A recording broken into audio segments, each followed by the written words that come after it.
All right, good morning, everyone, and welcome to Preserving Photographic Glass Plates, Conservation and Access in the Digital Age.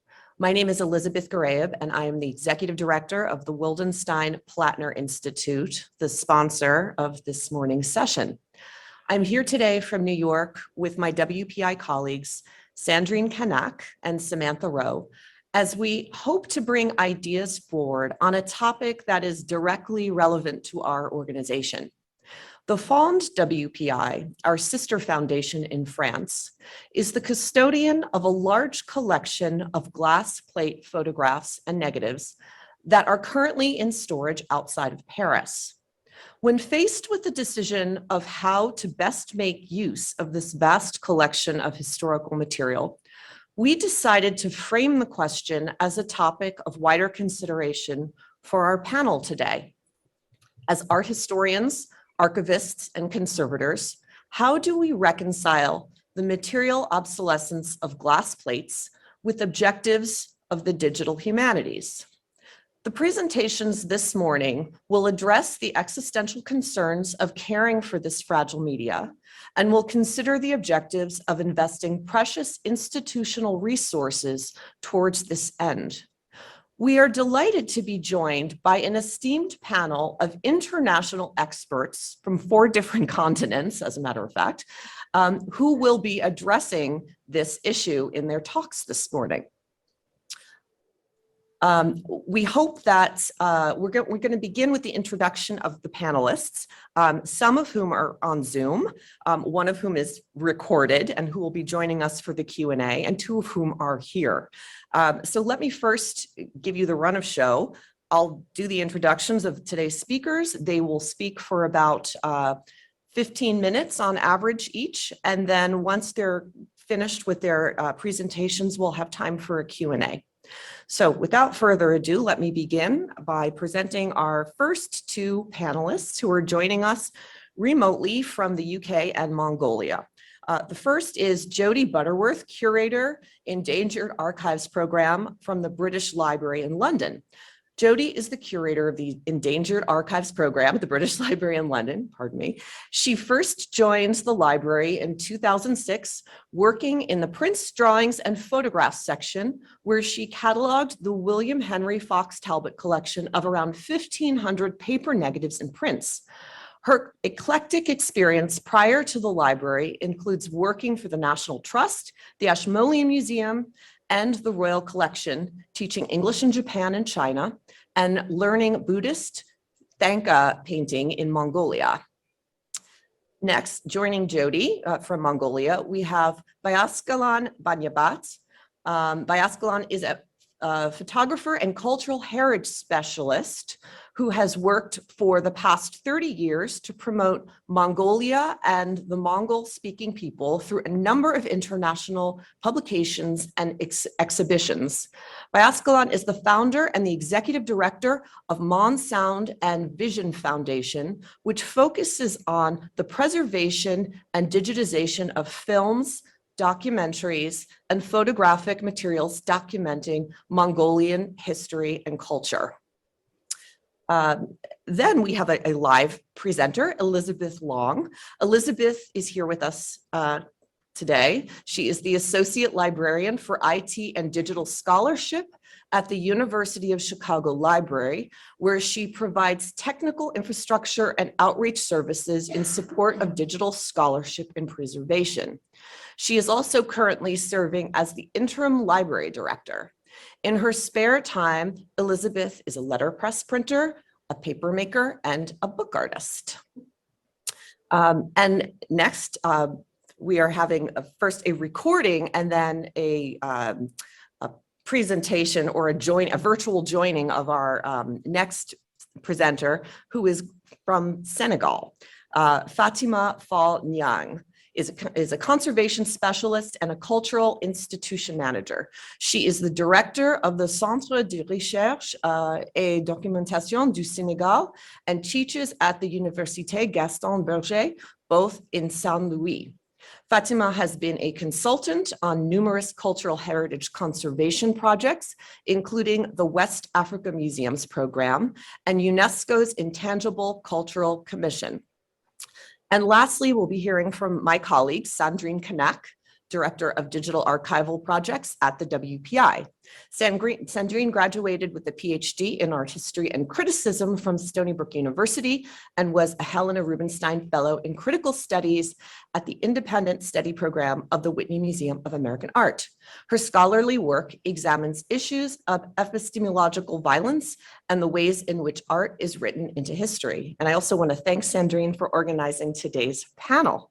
So now I will turn the forum over to our speakers in the UK and in Mongolia, Jody and Bayaskalan. Lovely. The Endangered Archives Programme, or EAP for short, facilitates the digitization of archives around the world that are in danger of destruction, neglect, or physical deterioration. The programme is supported by Arcadia, a charitable fund of Lisbeth Rousing and Peter Baldwin, and administered by the British Library. We have provided grants to more than 430 projects in 91 countries around the world. The projects have digitized a variety of content, so far including rare printed sources, manuscripts, material, visual material, and audio recordings, resulting in nearly 11 million images and 35,000 sound recordings that are freely available on our website. However, today I'm only going to talk about some of the projects that have focused on preserving glass plate negatives. It is hard to give an exact figure of the number of glass negatives we have made available, but it is well over 30,000. A third of that figure is taken up by EAP 264, the rare negatives of Mongolia. And that's why I'm doing this joint presentation here today with Bayaskalan. So I will leave it to him to describe his project, and I will be highlighting a few of the others, 4 in total, from different regions where we have supported glass plate negatives over the years. EAP's first round of applications was in 2005, and EAP 16 focused on photographic archives of Southern Siberian indigenous peoples. It was the program's first successful photographic project, Dr. David Anderson at the University of Aberdeen having discovered by chance some of these photographs when on a research trip to find ethnographic diaries. He then submitted an application to EAP. He came across glass plates housed in their original carton packaging that was beginning to disintegrate, causing the collection to shift and breakages to occur. EAP was one of several organizations to support the preservation of this material, and as a result, 5 separate collections were digitized, producing 3,672 digital images. The originals were rehoused in conservation-grade envelopes and boxes. I should point out here that a fundamental principle of an EAP grant is that the material is not moved out of the country of origin. These photographs from the late 19th and early 20th century depict indigenous peoples of the Siberian Arctic and subarctic. They document the lives of several non-European nations at a date before their lives were transformed by Soviet collectivism. They are becoming increasingly important to the descendants of these individuals depicted as they revitalize their cultures and defend their land rights in the face of post-Soviet oil development. These images also feature one of the best international collections representing circumpolar hunting peoples and are of great value to the international scholarly community. However, these photographs have a much broader appeal, and sometimes it is a surprise to know how the material is being used. In 2013, the British Library hosted an exhibition, Encounters Between Art and Science, in collaboration with Central St Martin's Art and Science MA programme. One of the students, a multimedia artist, Aga Tamiola, chose EAP 16 as the inspiration for her work. She was interested in recreating the physical process from a digital image. However, due to the fragility and complexity of glass plates, opted for photo etching technique instead. Aga was kind enough to write a blog post about her inspiration to work on this material, and her entry can be found by going to the link on the top of this screen. Most recently, this project was used as a basis for EAP's first crowdsourcing task, the aim being to attach authority terms to the photographs to make them more discoverable. The Zooniverse project had two tasks. The first was to provide a list of keywords and phrases that somebody might use in a Google search to help search each image. The second task was to answer two multiple choice questions that would help EAP divide the photographs into categories. The Zooniverse page was also translated into Russian, enabling access to local audiences. It was clear from the responses received by my colleague Graham Jervin, who oversaw this activity, that the crowdsourcing project introduced this online resource to relevant audiences who had previously been unaware of its existence. Jumping continents, the next project I would like to highlight is EAP 165 that focused on two photographic collections in Guatemala dating from the 1890s to the 1930s. The goal of this project was to preserve more than 4,300 glass plate negatives showing daily life in the interior of Guatemala at the turn of the 20th century. Three photographers create these two collections, the first being Juan de Yezas Yas, Japan's first immigrant to Guatemala in 1877, and his godson, Jose Domingo Noriega. Yas settled in Antigua, a former colonial capital of the Spanish Empire in Mesoamerica. He and his godson photographed all classes of society, indigenous families and civilians, and religious elites, recording the professional identity and social status of their subjects. They also documented local popular traditions, natural and urban landscapes of the region, leaving an excellent record of the state of Antigua's colonial architecture in the late 1800s. After the 1773 earthquake, but before the devastating earthquake of 1976, which left the city in ruins. The second collection contains photographs by the Italian Thomas Sanotti, a contemporary of Yas who immigrated to Guatemala in the 1890s and settled in the Western Highlands. He photographed Mayan people, German, Chinese, and Mestizo families in the studio, in their own homes, and in activities of their choosing, and documented the rapid social and cultural change brought on by the rise of the coffee culture in that region. The three photographers, Yas, Noriega, and Sanotti, produced arguably the most extensive photographs on culture and ethnicity in Guatemala in the late 19th and early 20th centuries, at a time when virtually all other photographers focused on the metropolitan elite in the nation's capital. These three photographers revealed the rapidly changing cultures in the interior of the country.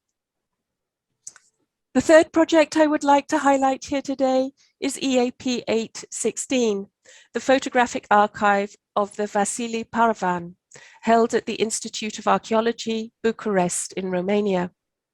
This project consulted 5,000 photographic items that are housed at the Museum of Antiquities.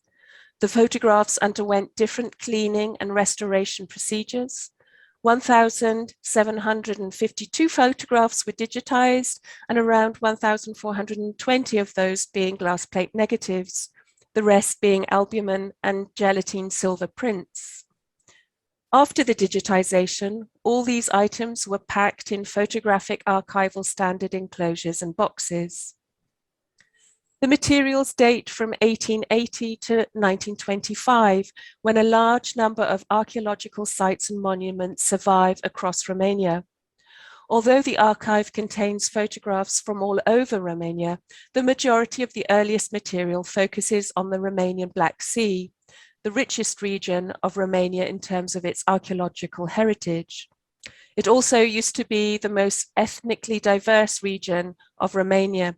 Just to name a few of the ethnicities that were there: Greeks, Turks, Tatars, Italians, Germans, Russians, Jews, and the Roma community. And until the end of World War I, was one of the most rural and arid. Other than in the great port of Constanta, the regional capital, the industrialization and modernization of the region started only after the end of World War II, during the communist regime in the late 50s, 60s, and 70s. Many of the photographs shed light on the ethnic diversity of the region, nowadays hugely different, and on the unaltered landscape of the area, much changed during the huge communist due to the huge communist agricultural programs of the 60s and 70s, which included erasing entire villages along their churches and traditional field systems.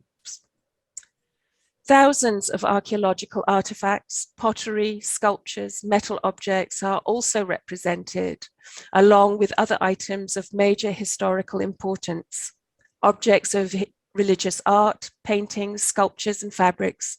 Many of the physical items represented subsequently destroyed or lost, sometimes plundered by German or Russian or other troops during the wars that have affected Romania over the past 150 years. Like many EA projects, this material was considered endangered because it had been housed in inappropriate conditions. Until 2013, the Institute of Archaeology had no photo archivist, and for more than a century, the collection of photographs was sadly neglected, moving from one venue to another, with the records being kept in totally unsafe conditions. As a result, most of the glass plates were affected by dirt, dust, or mold, heat or water, and many were cracked or broken. The last project I would like to highlight is a rather different one in both theme, as the applicant, Mr. Kiranman Chitrakar, was a direct descendant to the photographers whose collections needed preserving. It was a true family affair, as Mr. Chitrakar's son and daughter carried out the bulk of the project by doing the digitization and catalogue entries. The Durgaman and Ganeshman collection of Nepalese glass plate and acetate negatives is the basis for EAP 838. Durgaman, born in 1877, was employed at the age of 14 as a royal painter and later as the court photographer for the Rana rulers of Nepal. These photographs were taken when cameras were not accessible except for the court and a few elites. Durgaman was able to capture court and local life, official events and state visits that otherwise would not have been recorded.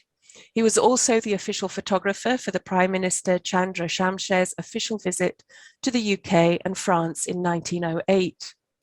He continued working in the palace until 1945, at the age of 71, until he passed the reins on to his son, Ganeshman, born in 1916. In 1951, the year Durgaman died and the end of the Rana rule, Ganeshman worked as chief photographer for the agency USAID. Employed in an international organization, he had access to technology and training. He made the first aerial photographs of the Kathmandu Valley and was the first person in the country to develop color slides. He then opened up his own studio in 1971 before passing away in 1985. As I'm sure you can tell, these photographs are truly unique and indispensable for understanding the history of Nepal.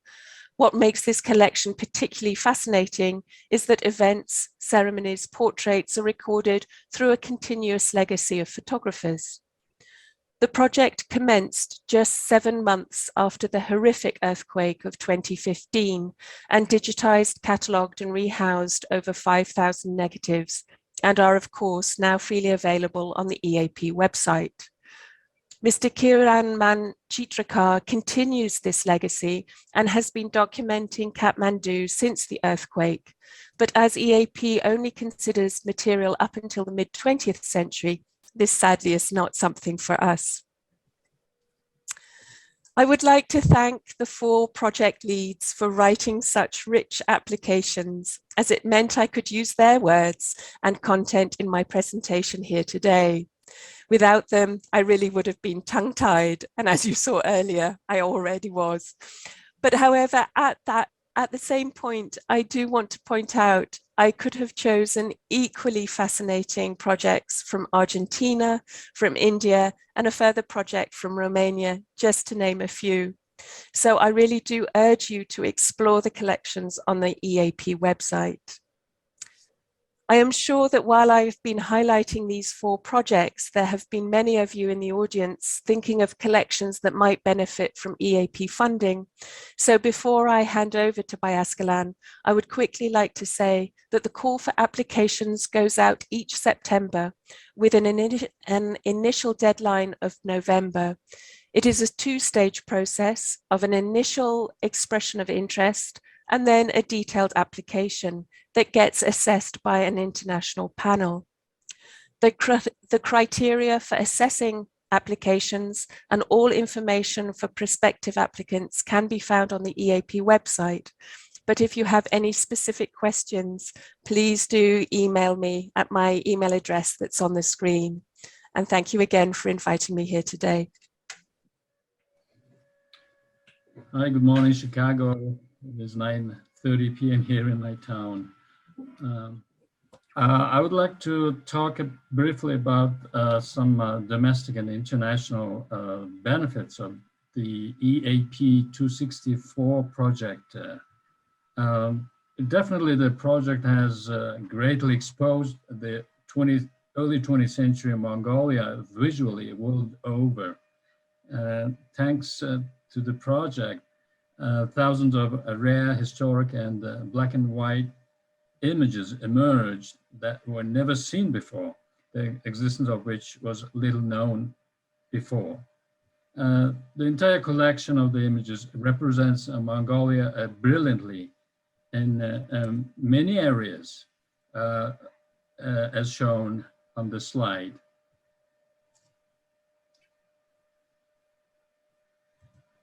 There was not a single unimportant image or an image of less value. Virtually each and every single image digitized carries a special story about how Mongolia was seen, lived, worked, struggled in times of hardship, and how Mongolia flourished.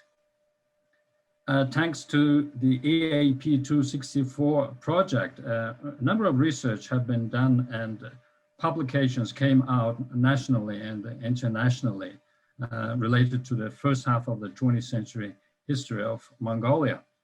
On the slide, you can see some of the brilliant visual history works that were produced in my country since the completion of the project in 2010. Early 20th century Mongolia's aristocrats and high-ranking monks. This is a large print book with detailed stories of Mongolia's last aristocrats and legendary monks, the most of which were prosecuted in the 1920s and 30s under Bolshevik and Stalinist origin regime. Little was known nationally about these individuals before this book was printed out. This is the first visual history book that documents how nation's capital changed over time while rapid urbanization took place. This is amazing visual representation of one of the largest monasteries in Mongolia, Zaygigan, sadly was destroyed under the Soviet orchestrated anti-religion repressive policy implemented in Mongolia. This is the comprehensive history of art of Mongolia's photography from 1935 through 2020. This is also the fantastic book, which is a complete story of the major former monasteries that were deliberately destroyed under the then Soviet communist regime policy carried out in my country. And this is one of the 6-volume visual history of Mongolia and the people of Mongolia. But from these books, the TV stories, photographic exhibitions, academic lectures, and numerous individual presentations were produced nationally. Hundreds of images from the project have also been used for international publications, major of which are shown on this slide.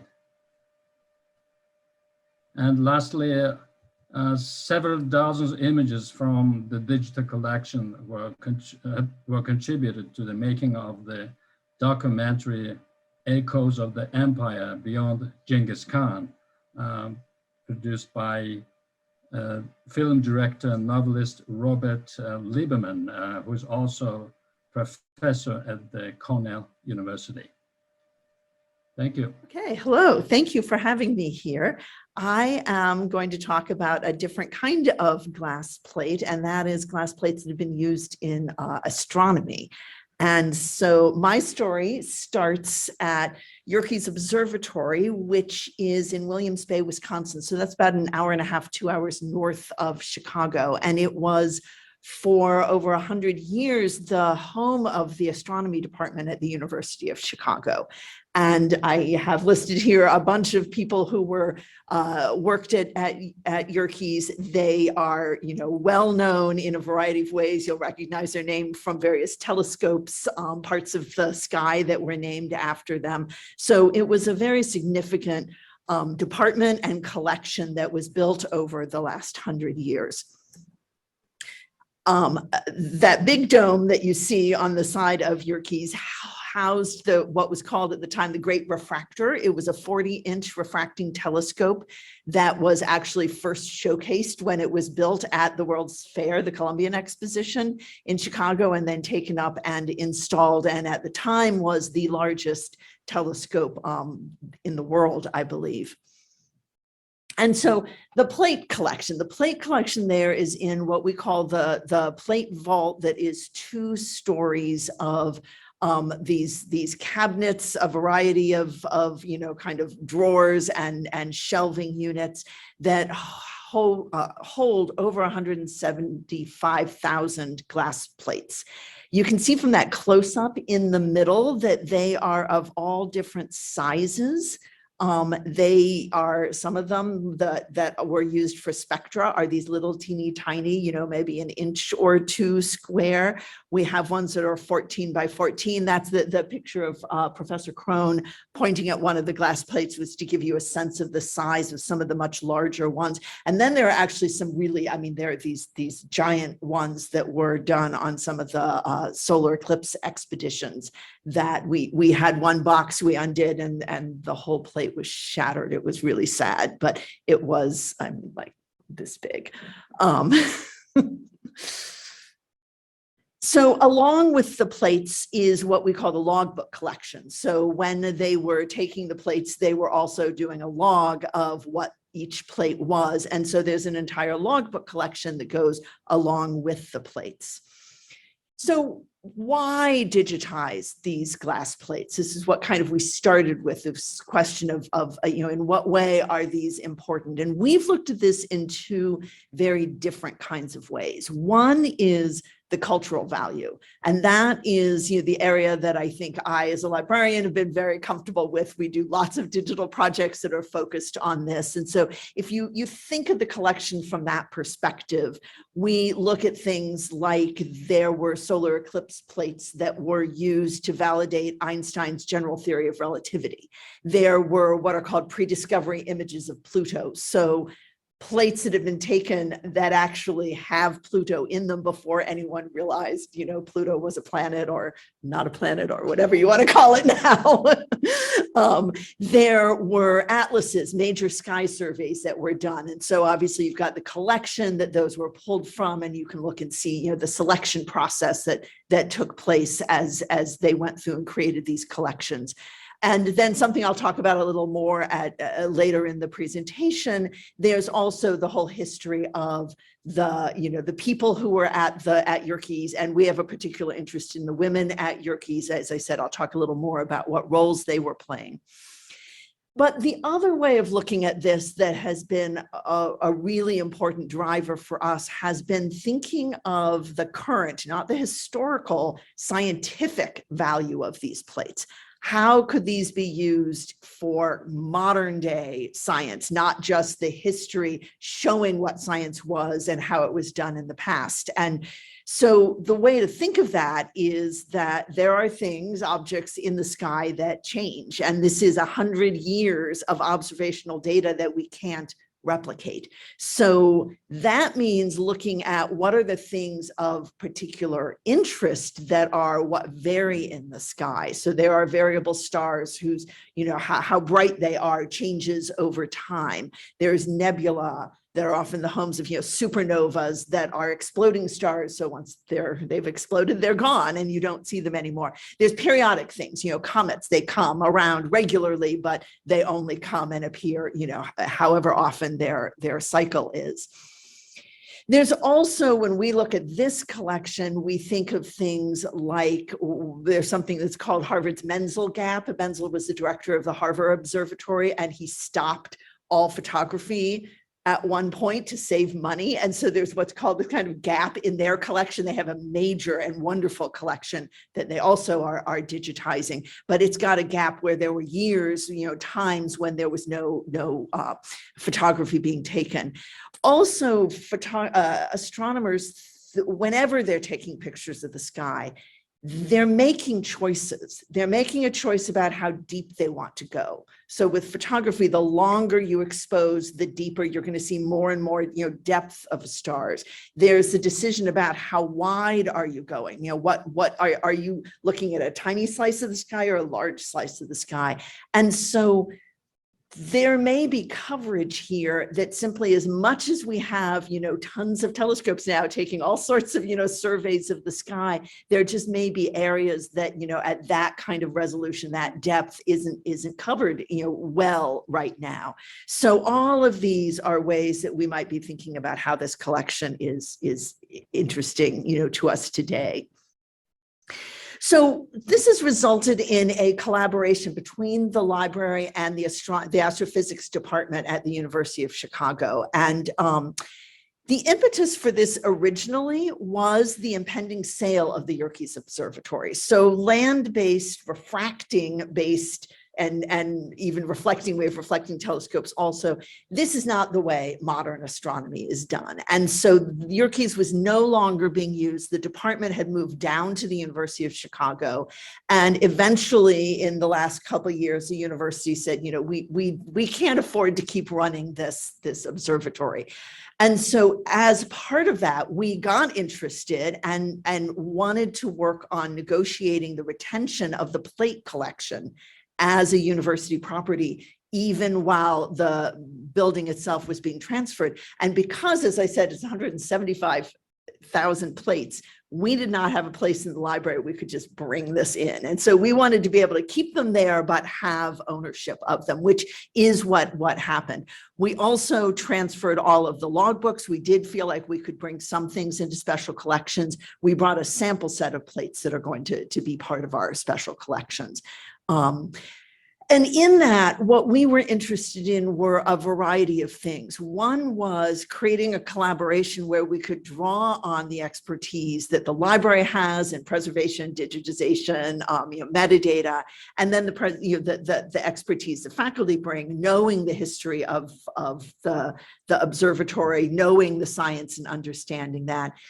And we also really wanted to involve students. And that has been a really exciting part of the project, where we've got we've been teaching them the historical context of their field. So we have a lot of astronomy students, though also some history of science students have gotten involved, teaching them how to use the actual equipment, providing research opportunities for them. And then finally, once the sale actually happened, we've wanted to continue engaging with the Yerkes Future Foundation, which is the nonprofit that bought the observatory and is continuing to figure out how to activate it. We're working on thinking of an exhibit now that we could use, drawing on materials from our special collections archives and from this plate collection.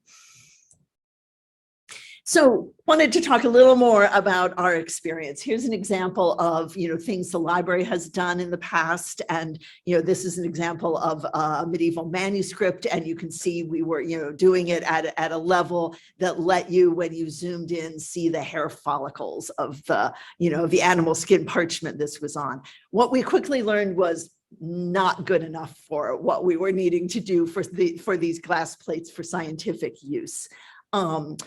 Same, libraries obviously have a lot of experience with metadata, but when we look at these logbooks and think of them as scientific data, we need to be looking at every single line of these as, the data that goes with that glass plate. And there's all kinds of information in here. It's very scientific. And in the end, it needs to look like this. It doesn't need to look like a Dublin Core record or a MARC record. It needs to look like something you can compute on. Then when you look at kind of on the astronomer side, many of the collections that have been digitized to date have been done by astronomers. It's really been driven by astronomy, less so by the library. Harvard has finally brought those two together, but even their project started with astronomers. And they built very, very high-end scanners. I'm not gonna, kind of try to describe the details. I threw this all up here just so you could see, very complex, very expensive. So we looked at this and said, how could we do something that does not require building $1 million equipment to do the scanning of these materials? And so we currently have an NSF-funded grant to investigate the feasibility of much lower cost, lower barrier approach to this. There are a lot of astronomical glass plate collections around the country, many of them much, much smaller and in institutions that don't have a lot of resources. And so we're very interested in, is there some in between the high-end equipment and the do nothing with your plates?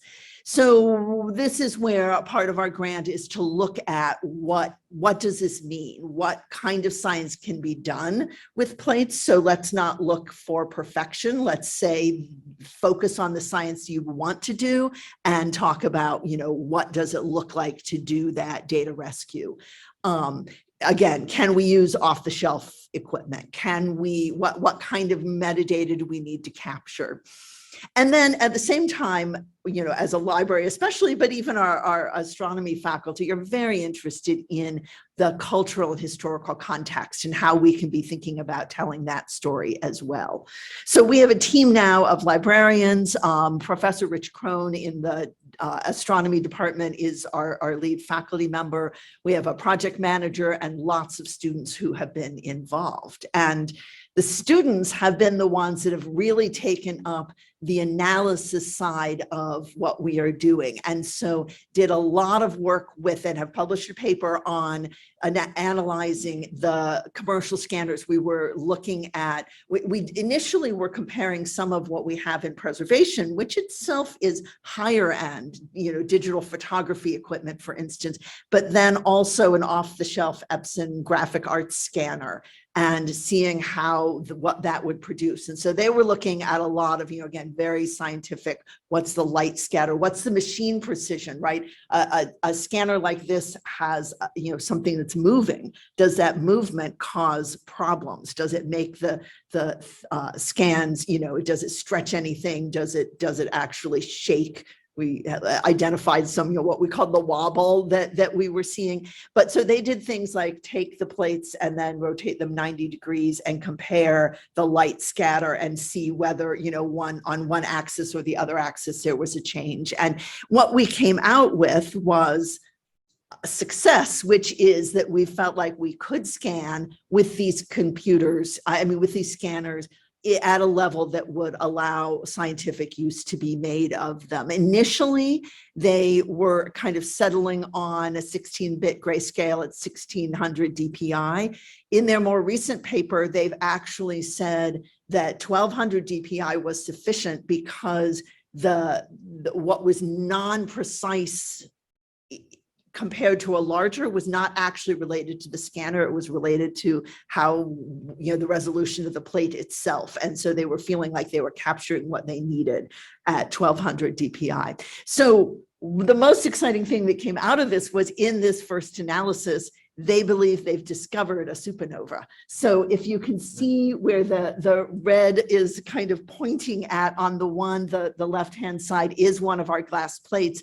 Right-hand side is a modern capture of the sky, same place. And in the one case, there's a star, and in the other, there isn't. So we believe that's a supernova that went away. They're doing more investigation to really validate that. But it was a great example of what you can do with these. So we also wanted to look at some of the other things that kind of came up, and that is details around transcribing those log books, annotations on the plates, understanding plate production. So I'll talk a little about all three of those. Transcribing the log books. This is an area where I think in the last presentation, there was talk about doing crowdsourcing. We're interested in whether crowdsourcing would be useful here. One of the things we've discovered is, and are trying to kind of understand, could we send these out for transcription? The ability to, kind of understand and interpret. These aren't sentences where you can get context and think about it. These are the kinds of things the students can look at and instantly say, oh, that's Geminorum. I know that name, I understand that.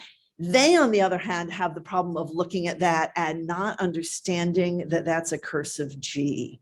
That was an interesting, recognizing that young students and many of the astronomers were European, and so their handwriting is also European, as well as just being traditional cursive that students aren't so used to. But the students can interpret what the words ought to be much better than we can. So we're very interested in kind of thinking about how you do accurate transcription in a case like this.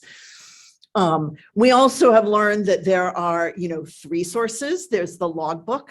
They often wrote the same information on the plate and on the sleeve that the plates were in. And often these do not actually match. Sometimes the logbook said what they thought they were taking a picture of. And then when they developed it, they said, oh, it's actually a slightly different part of the sky. They make changes to it and such. We also had to think about whether or not we are talking about transcription in the way that libraries are very used to, where you want to represent what was in the original versus what the scientists want, which is the data that they can use today. And that means transforming the data, like their dating system. They've changed what that looks like. So they want that to be, modernized in part of this. There's also lots of automated tools. You could probably transcribe 2 or 3 of the elements in the logbook and derive all the rest of it now. And so we're kind of looking at what would the economics be of different approaches to this. Annotations. The astronomers love to draw on their plates. They took ink and they drew things, they circled things that were of interest to them. And, that obscures the data on the plates. So for many of these projects that have been, especially the astronomer driven, they've been cleaning the plates as they go. But we look at that and say, so I understand that means that you can now see all those little dots that are hidden by that ink, but you're also losing the whole record that was part of this. So here's my example of Hubble's PhD thesis. He wrote all over his plates. I don't want to be the one that's cleaning that off to make these plates, scientifically useful. So a lot of interesting questions there. And then I think finally, we're very interested in the history of plate production. You can see in this logbook that they often were, the emulsion was very important to them and made a big difference in what could be captured. And Kodak and others made a lot of plates specifically for astronomy. They had them all, so that they were at different, kind of fineness of grain, also different parts of the spectrum that were going to be captured. And so that is an area we would love to better understand the timeline of when different plates, kind of when they started making them, what the different properties were. We also read things from the astronomers about there being curvature in the plates. Our big 14 by 14s, they say this, we don't see it. So have they flattened over time? The kind of questions we have that we don't understand and would love to have more information about to understand. So finally, as I said, we do care also about that historical, cultural, artistic use cases for these plates. And the women at Yerkes in particular has been a focus for us. There were a lot of women who worked historically through this. Many of the women's colleges had astronomy, early astronomy. They were some of the earliest astronomy departments in the country. They had there was a network that was going between them. There were women who were master's and PhD students. They often did not get the recognition that others did, or the kind of appointments as astronomers.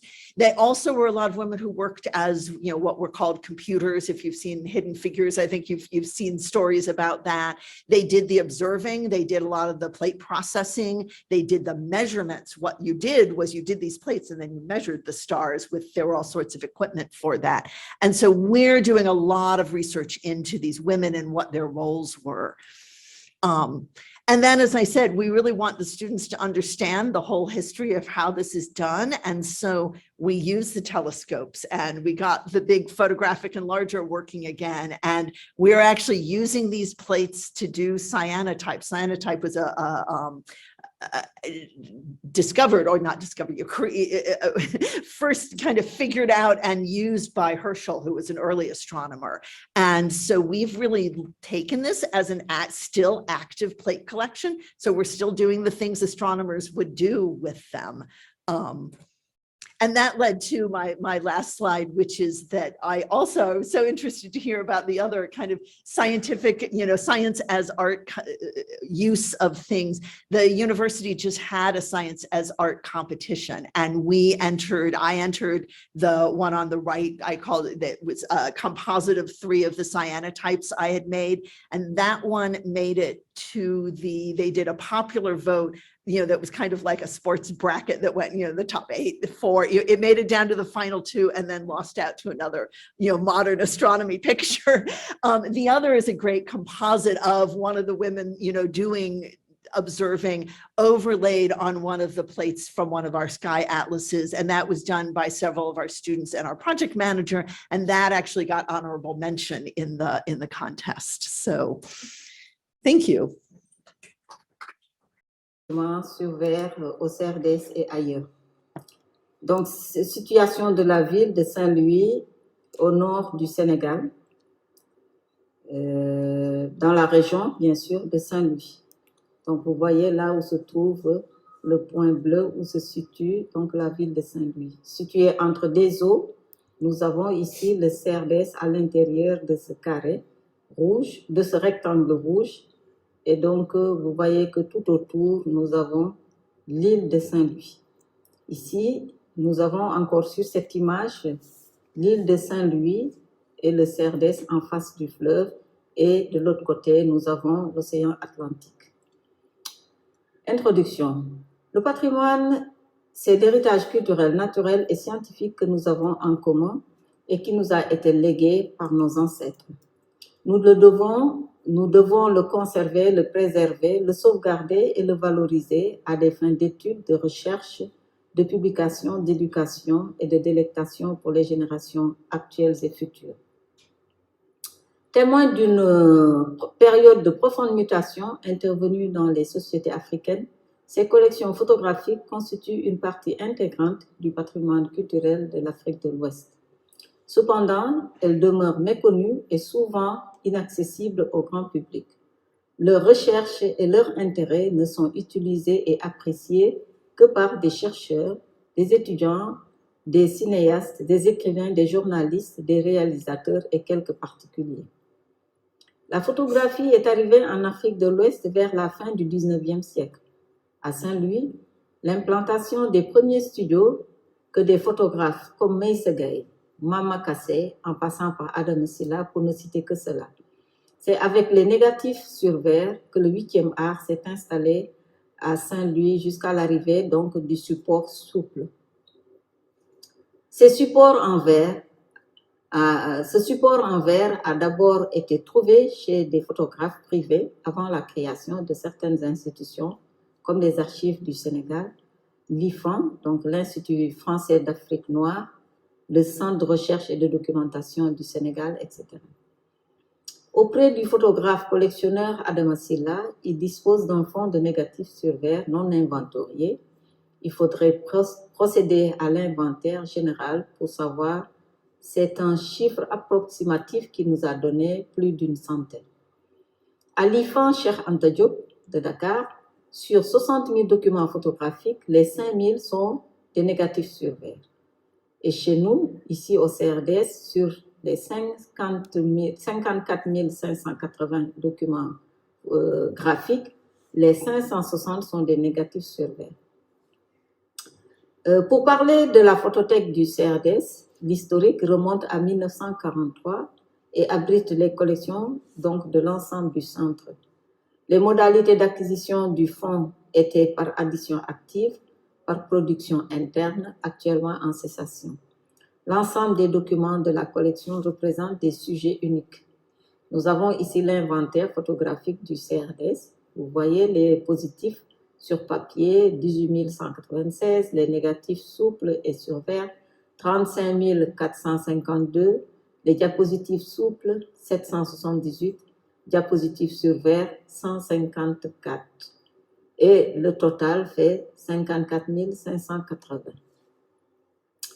L'inventaire donc des documents sur verre, on a des négatifs sur différents formats que vous voyez ici, des diapositives 6-6 qui font 455, daguerreotypes 3, dont un qui est collé sur du verre, et au total, ça nous fait 560 documents.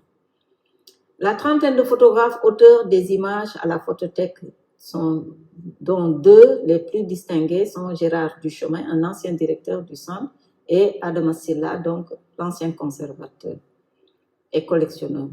Il faut noter que les Américains, par le biais d'instituts comme le Social Science Research Council, entre 1991 et 1994, ont intervenu, tout comme la Getty Grant par le biais du programme Identification, Classification, Préservation et Interprétation des fonds photographiques en Afrique de l'Ouest, géré donc par le West African Museum, ce programme, ont toujours contribué à la sauvegarde de nos collections photographiques, que ce soit à l'IFAN, Cheikh Anta Diop, au CRDS ou bien aux archives du Sénégal.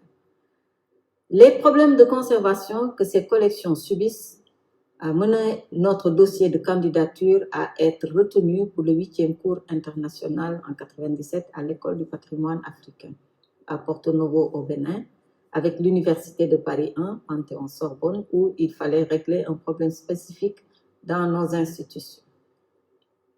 Tous ces éléments ont fait que je me suis spécialisée dans la gestion, préservation et valorisation des documents photographiques en Afrique de l'Ouest. Je fais partie donc des précurseurs.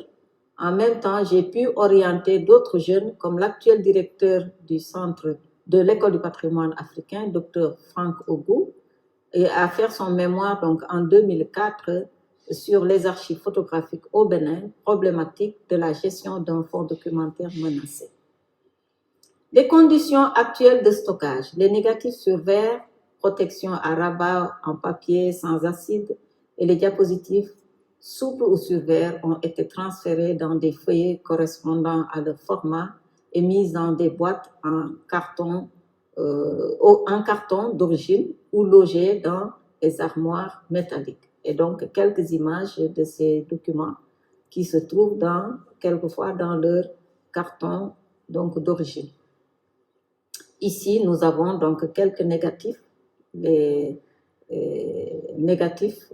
diapositives plutôt sur verre et qui parlent donc de quelques paysages, je peux citer de Podor ou les quais de Podor, etc. En mars 2019, après avoir présenté le bilan de la conservation des collections et des fonds du CRDS au Musée des civilisations noires à Dakar, cela nous a valu le don de 3 daguerréotypes par Madame Madeleine Deves-Senghor, artiste plasticienne, inspecteur du travail à la retraite. Tout comme l'ancien photographe et journaliste M. Abdulaziz Bachili, qui offre ses négatifs souples au CRDS et en contrepartie, le centre du numérise les originaux et les transfère sur un disque dur externe.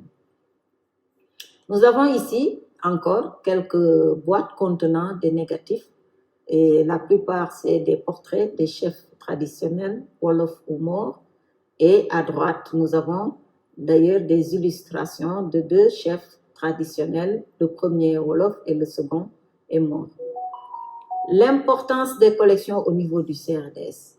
L'importance des archives photographiques est mise en valeur par un certain public. Je l'ai dit précédemment, c'est des étudiants, c'est des chercheurs, c'est des écrivains, des réalisateurs, élèves, journalistes particuliers, des institutions. Durant la période feste du service, cette collection était exploitée sous forme d'expositions thématiques, historiques ou chronologiques. Elle permettait aux scolaires, à la communauté de mieux appréhender, de comprendre, de se rappeler leur histoire, mais surtout le rôle que peut jouer la photographie ou plutôt l'image, car c'est ce qui nous reste quand on aura tout perdu. Et donc, le don de 3 daguerréotypes ici, de Madame Madeleine Deves-Senghor. Il faut remarquer aussi que les manipulations excessives exposent ces collections en danger, raison pour laquelle une stratégie est déterminée et mise en place pour prolonger leur durée de vie, et surtout pour le potentiel énorme qu'elles représentent pour la recherche. Leur accessibilité limitée, faute d'un système de repérage et de documentation approprié, constitue un frein à l'intérêt qu'on peut leur apporter, à leur raison d'être, car elles ont été réalisées pour être consultées ou exposées. Encore ici, armoire abritant les cartons non acides contenant négatifs, diapositives et bien sûr les positifs. L'image photographique peut devenir un objet scientifique à part entière au terme d'un rigoureux processus de construction, mais aussi comment elle peut viser strictement la méthodologie et s'arrêter là où devrait commencer l'analyse de l'objet ainsi constitué. Des sollicitations, nous en avons, et des activités. Ici, on a conception du dossier d'inscription de Saint-Louis sur la liste du patrimoine mondial, guidance des étudiants dont les sujets de mémoire ou de thèse touchent dans différents domaines d'intervention, sollicitations pour des recherches sur le plan national, international, sur les thèmes qui touchent la ville, la commune ou la région, exemple du projet de développement touristique, FSP, les collections photographiques en Afrique de l'Ouest avec le West African Museum Programme, et bien sûr l'inventaire de l'île de Saint-Louis après son inscription sur la liste du patrimoine mondial de l'humanité. Des sollicitations pour des images qui peuvent illustrer le contenu aussi d'un ouvrage à publier. Ici, quelques ouvrages à partir et affiches à partir du fond et à partir du CRDS ou bien des chercheurs comme Jennifer Bajorek. Je m'excuse d'avoir écorché son nom. Sollicitations pour des émissions télévisées sur le patrimoine ou le tourisme dans la région, invitation à participer à des ateliers nationaux et internationaux, publications sur plusieurs sujets, dont certains en attente faute de subventions. Promotion et appui à d'autres structures nationales pour l'amélioration des conditions de conservation, comme la station Radio Saint-Louis et le service de la conservation foncière au niveau des domaines à Saint-Louis. Quelques ouvrages illustrés à partir du fonds photographique du CRDS, Guide historique de Saint-Louis du Sénégal, l'émergence d'une société métisse originale Saint-Louis du Sénégal à l'époque précoloniale, reflet de mode et de tradition saint-louisienne, Saint-Louis du Sénégal, comptoir et ville coloniale du Sénégal, Saint-Louis, Corée, Dakar, Saint-Louis du Sénégal d'hier à aujourd'hui, pour ne citer que cela. Quelques expositions aussi sur le fond ces dernières années, expositions jumelles, regard commun avec le Science Center de Saint-Louis du Missouri aux États-Unis et le musée du CRDS de Saint-Louis du Sénégal, exposition avec le West African Museum Programme dont le thème était Balade dans Saint-Louis autrefois. Nous arrivons au collectionneur Adama Silla et son équipement ici dans son atelier, en même temps labo, et bien sûr une image donc à partir de son fond. Donc ça aussi, c'est encore des images à partir du fond de M. Adama Silla. Les perspectives, il s'agira de trouver les ressources nécessaires, c'est-à-dire les ressources humaines. On peut prendre nos stagiaires, nos étudiants, mais aussi il nous faut des équipements, du matériel et pour la numérisation et bien sûr des ressources financières pour la prise en compte de certains investissements. Pour une meilleure préservation de ces fonds dont certains ignorent le nombre exact de documents en possession. Il faudra aider à l'inventaire des fonds, que ce soit dans le public ou dans le privé, pour une meilleure gestion des négatifs surveillés. Il faudra renforcer les mesures de consultation tout en facilitant l'accès pour les usagers, mais aussi sensibiliser les privés pour l'acquisition par des collectionneurs étrangers, surtout des gens qui se disent travailler dans le domaine, mais qui n'ont pas de scrupules pour les acheter auprès d'eux. En conclusion, l'accessibilité du CRDS sur les réseaux informatiques permettra d'atteindre le grand public. Le centre sera intégré dans un processus de développement actuel que nous voulons pour toutes les institutions culturelles en Afrique subsaharienne, c'est-à-dire être des lieux d'attractivité, d'éducation, de communication, de créativité, mais surtout avec un dynamisme à partir de nos supports. L'informatisation du système de documentation faciliterait l'accès à distance, mais aussi aux informations sans avoir à toucher aux collections. Son efficacité permettra aux usagers qui viennent consulter de disposer d'une liste chronologique des différents types de documents du fonds avec toutes les informations nécessaires, les sujets, auteurs, représentations. Son utilisation et son exploitation au niveau national comme international sont nécessaires et voire impératives. Et voilà en quelques lignes la présentation du fonds photographique, donc des négatifs sur verre au niveau du CRDS et dans le fonds de M. Adama Silla. Je vous remercie de votre attention.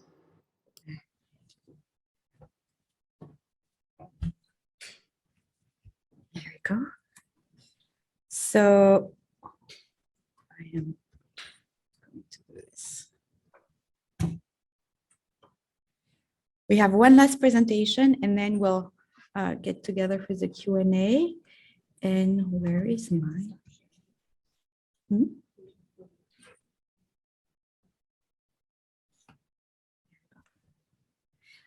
Hi.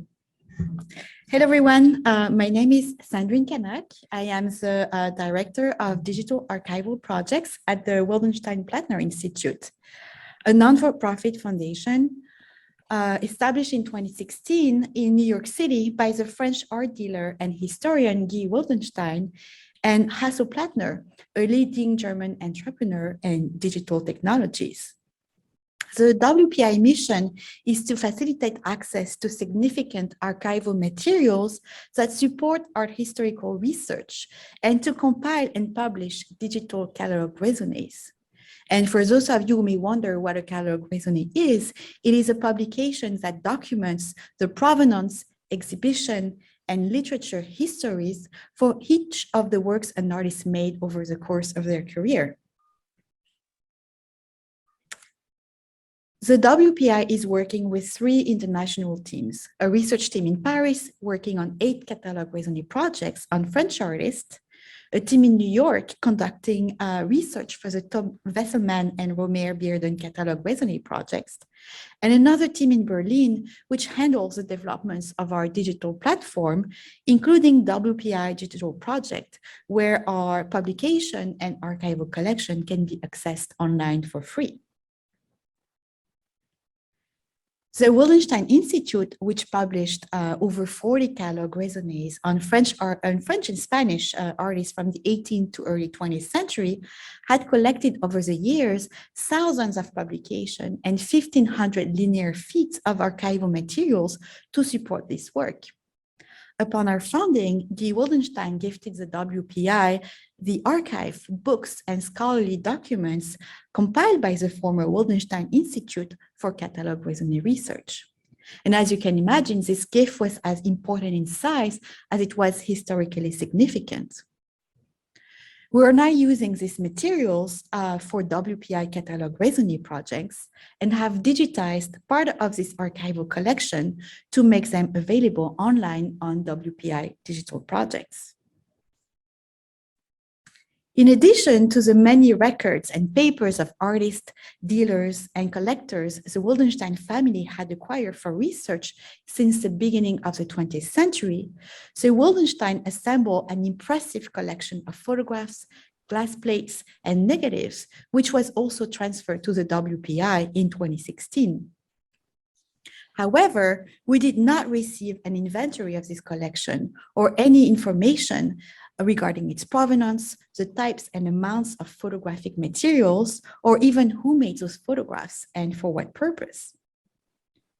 In order to assess the contents of this collection and determine a conservation and access strategy, the WPI contracted a photography conservator in June 2021 to perform a survey and condition assessment. After 2 days spent at the storage facility outside Paris, where these materials are currently stored in their original condition, we were able to get approximate figures for the collection, which you can now see on the screen, at least partly. It was, however, more difficult to make sense of the collection as a whole or to determine any of the principles that guided its organization. We were able to identify the work of a couple of photography studios, one of them being Bernes, Maruto and Company, whose booth you can hopefully distinguish in the background of this glass plate. And it's a little, booth at the end in this photo. Bernes, Maruto and Company is known for its photographs of Picasso sculptures, Rodin Studio, or this head of the African-American tenor, Roland Heiss. And those photographs that I'm now showing you are not part of the WPI's collection. I'm just showing them to you for reference. In fact, although our collection includes a wide range of subjects, the largest subset of photographs we found consists of reproduction of artworks and occasionally artists in their studios.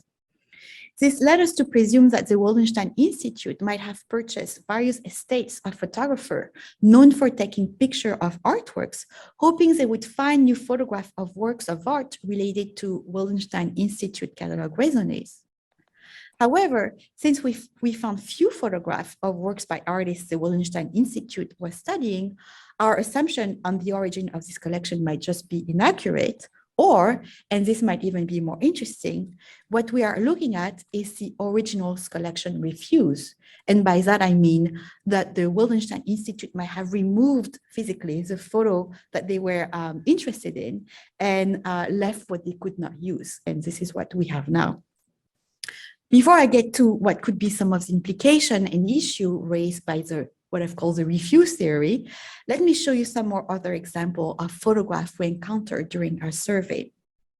We have provisionally divided the collection thematically in 8 categories since the original order of the material is lost. And reproduction of artwork is our first category. Then we have artists in their studio, as I mentioned before, and you can see an example of that on the right side.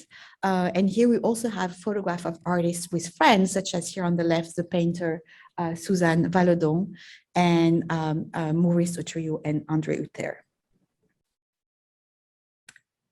The collection contains photographs of religious edifices, such as the Reims Cathedral here on the left, Parisian street, buildings, theater, mansions, and photographs of institutional buildings, which we think are either London or the United States. We also identified three types of interior photographs: interior of commercial properties, such as cafe, spirit stores, or butcher, trade shows, and we'll also have interiors of hotel particulier and collector's home, as you can see here. The category industry contains a wide range of subjects, including photographs documenting the construction of buildings, pictures of cars, mailboxes, turbines, and models of buildings. We also found photographs of actual models and advertising campaigns for brands such as Colgate or Cayman Rum. Certain negatives show different elements that were later combined and re-photographed together to create the final campaign, thus giving us some kind of insight on the making of promotional materials in the early part of the 20th century. In addition to the more traditional genres of portrait and wedding photography, both well represented in this collection, we also found a group of nudes, which you can see on the left, taken in a richly decorated studio. Lastly, while most of the collection documents European art and culture, we found a few instances of reproduction of non-Western art, such as here a Japanese sword guard on the left. We also have ethnographic photograph from Africa and even a photograph of Mecca. So what are the next steps? This is a theory. This is what we would like to do. Let's see how we can make it happen. Since most of the glass plates and negatives are stored in their original boxes, which contain acid, the photography conservator advised us to quickly intervene to remove the dust and mold that has accumulated over time to prevent further damage. She also, of course, advised us to restore the broken glass plates, and you have an example of an advertisement here on the left. And of course, to rehouse all photographic materials in acid-free sleeves and boxes. Once the physical condition of the collection has been stabilized, we would like to digitize these materials, providing that we can obviously secure the funding to do so. And this step would not only safeguard the images whose support may continue to deteriorate, it will also facilitate the WPI archives team efforts to identify subjects and makers and to make some more research in the provenance of these materials. And lastly, in line with the Foundation's mission to preserve and share unique archival material that support art historical research, we would like to add this collection to the WPI digital archives online, which will make this material freely accessible to the public. And so I would like to part with this last slide, which has quite a few questions that we are asking ourselves and we don't really have answer, and maybe we thought you could maybe chime in. How can we assess the historical value of this collection, and how should we do so? Because there's a lot of different things and a lot of different subjects, and we don't really have the expertise to determine how unique those materials are. Are they been reproduced already? Are they duplicates of some other collections that are already existing out there? Is the fact that most of the reproduction of artworks are of artworks by lesser known artists, is it a good thing? Is it a bad thing? Is it going to help us get more funding to do that? And also, how do we make sense of this collection? Because we really do not have any idea of the original order and how was this collection assembled. So how do we organize it? These are some of the questions that also we are trying to think through. So in comparison to Elizabeth, who is much more far along in their project, we're only just at the beginning stages of this of planning this collection, what we're going to do with this collection. Also, the question of who is the audience for this collection and how can we reach out to people who might be interested in studying those particular photographs is something we ask ourselves also a lot. And also, how can smaller institutions like ourselves, where we do not have a dedicated photography conservator or any like kind of expert on this kind of topics, how can we work together and maybe join forces in trying to preserve this work, but also disseminate it and make sure that they are looked at and studied. So yes, these are the questions that we are asking ourselves. Thank you very much. And now we are going to go to the Q&A part of this panel. So I'm not going to do this. Jody, Bayaska, and Fatima, you're all here. I'm going to put you on the screen. Hi, Fatima. We haven't had a chance to say hi to you. Yes. Hello. Yes.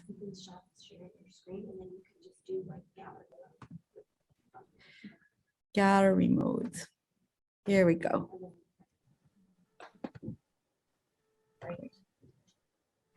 There we go.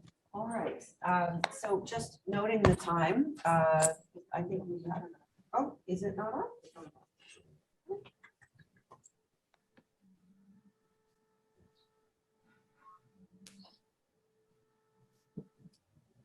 All right, can everyone hear me? Great. All right, so noting the time, I believe we have 15 minutes? Yes. Okay, 15 minutes. I'll start with the audience. Are there any particular questions from our audience? Anyone? All right, well, I'll start off with a question. I was struck in the presentations and the approaches that have been taken to these glass plates, the varying degrees of value that the actual material of the glass plate imparts post-digitization.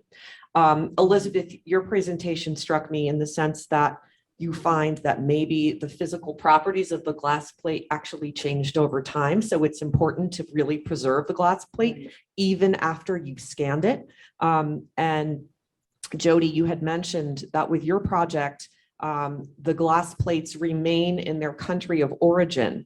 So I guess my question really is, does the priority to preserve and maintain the glass plates for all of you, will that, or has that shifted post-digitization? And if it has, how so? Are you not, is the level of care gone down? Has the motivation to preserve it with the same level of scientific speciality decreased? I imagine, Elizabeth, that it hasn't for you, but maybe if you want to speak about that.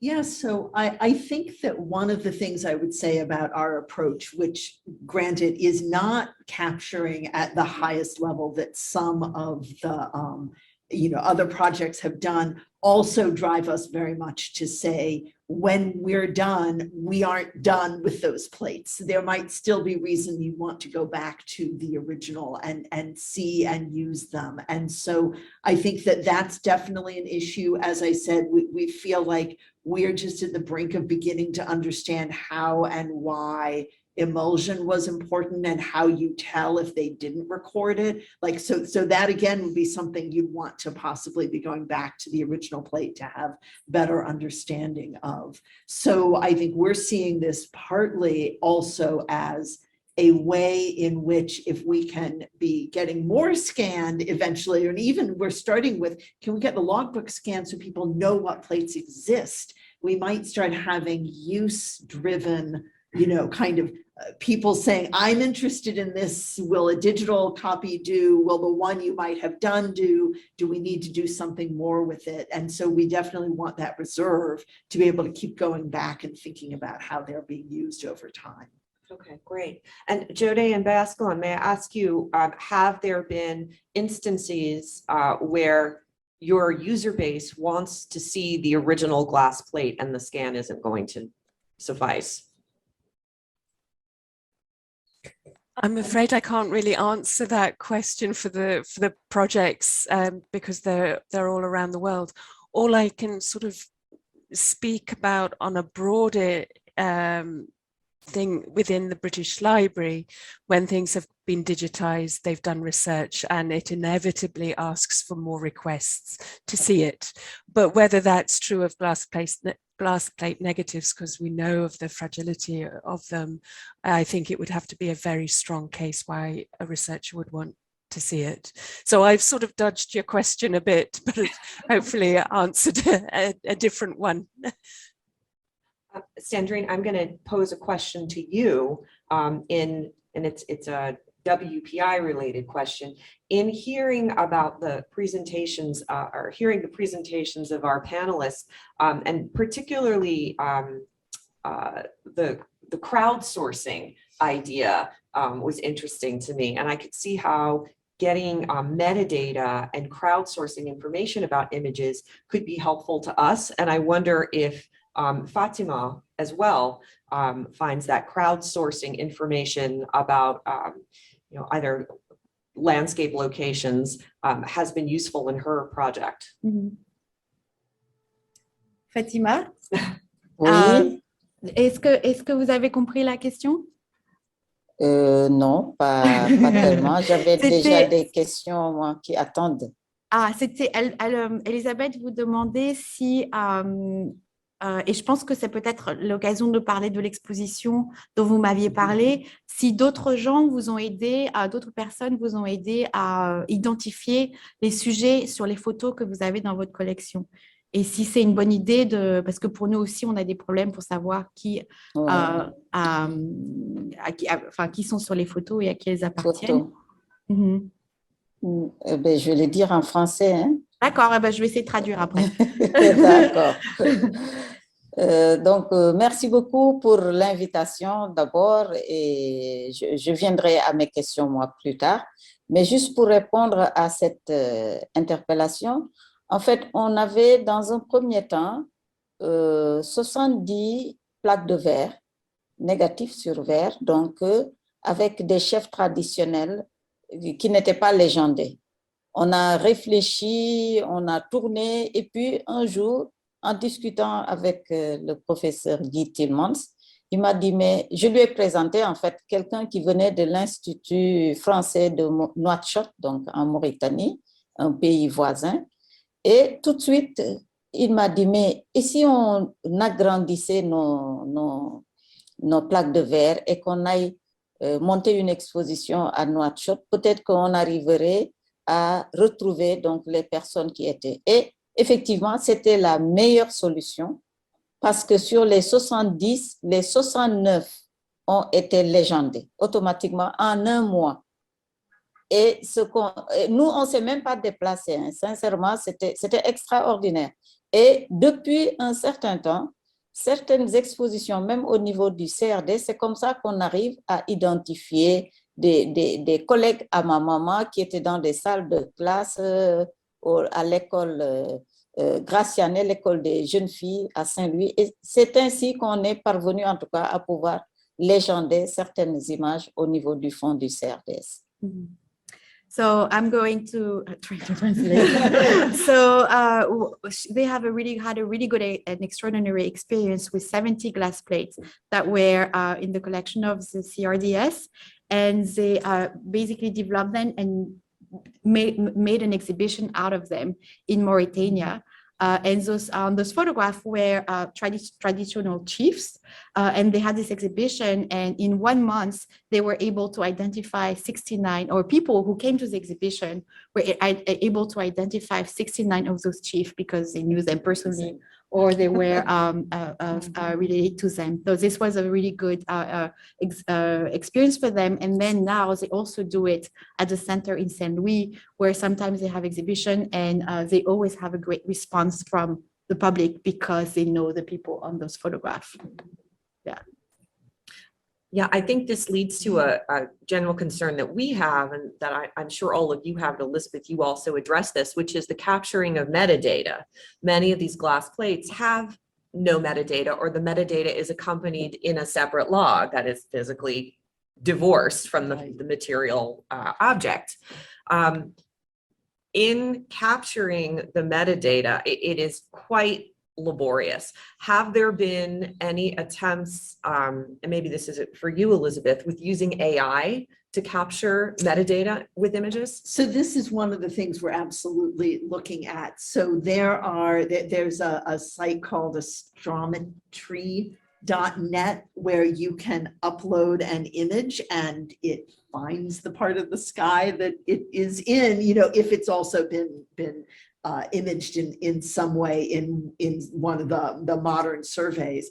And so this is exactly why we've really had to try to shift and think differently about the metadata, because it's way too huge. And as I said, we're really interested in, if we could get the metadata up and available, then that might guide what plates we digitize Right. when, because it could be driven by use cases. So we have not yet come to conclusion about the best way, but I think this is the problem with that tool would be you'd have to have scanned the plate first. Right. The other approach, as I said, is might we look at just getting a bare minimum of the metadata that would get you the location in the sky and not try to transcribe everything. And then, have that tied to, you can still pull up the image from the logbook. If you can tie that all together, you might have an ability to get people into the collection by what they tend to want, which is what part of the sky I'm interested in, Right. This object. And then you'd go back to almost the more analog, we can just have scans of those logbook pages and you pull that up and you have to interpret that yourself. Right. So I think one of the things we're trying to understand is what would be a doable way that could get a lot of it done. Absolutely. Yeah. Absolutely. So that leads, well, actually, before I ask my next question, I wonder, Jody, your experience on your project at the British Library, what has been, have there been different approaches to capturing metadata if none exists? Well, we don't necessarily pay for in-depth cataloging because it can take a long time. So very often we ask for basic metadata. I have to say Bayascaland's project is one of the better ones we've had. I mean, beautiful metadata came with that project. One way we try and deal with it on our website is we have a sort of feedback button that you can click on, and every so often, not necessarily glass plate negatives, but paper photographs that we've got online, people have been able to identify relatives, and so that we can then feed into our catalogue, which is lovely when people get in touch and can identify people.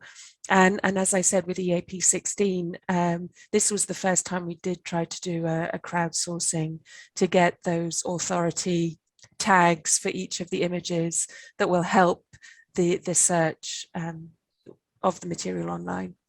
That's great. And this leads me to the question I was meaning to ask about crowdsourcing.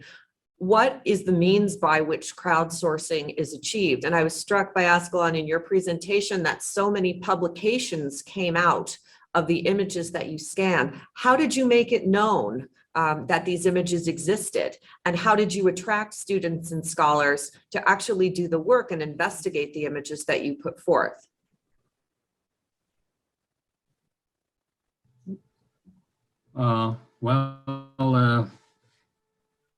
The entire collection is still stored in the archives of cinematography and sound recording, and the digital library was produced as a result of the EAP 264 project, and I believe the digital library was accessible to not only to general public, but also to researchers, students, not only domestically, but internationally. In addition to that, the British Library, the collection in the British Library was widely accessible internationally. that's the way how researchers were able to use all those images for the publication as well as for the academic research. I think that points to a fundamental issue that we are dealing with as WPI, a small organization, is not many people know about us, and they don't necessarily know the resources that we have. So if we could crowdsource, through what platform would we do it? Would we do it through Instagram? Would we do it through our own website? Or, and I open this to all of you, also all of you in the audience, is there some central online repository where you can make a plea to the public, help us identify this image or subset of images? Does anyone know? So for us, one of the most common ones would be Zooniverse, which I know has been very oriented around scientific, and the astronomy citizen science is a big community. So there's real hope there. But I also understand, and I think Harvard has used the Smithsonian's platform. They also have a crowdsourcing platform that can be used for quite a variety of types of materials. And so this is one of the things in our eager grant we're having our project managers is looking into what are some of those options for, because part of what they have is a platform, not just like to share it and maybe get it back in comments, but you can structure the way people provide the information so that it's easier to consume. And you can also, my understanding is on both of those two platforms, you can kind of have a little training course for people. So what is it we're asking for, so how is it you can give us useful metadata? So there's an ability to kind of give that interface first. So I think that depending on the needs or what you're looking for, you're able to help educate people about how to do useful contributions of metadata. Right.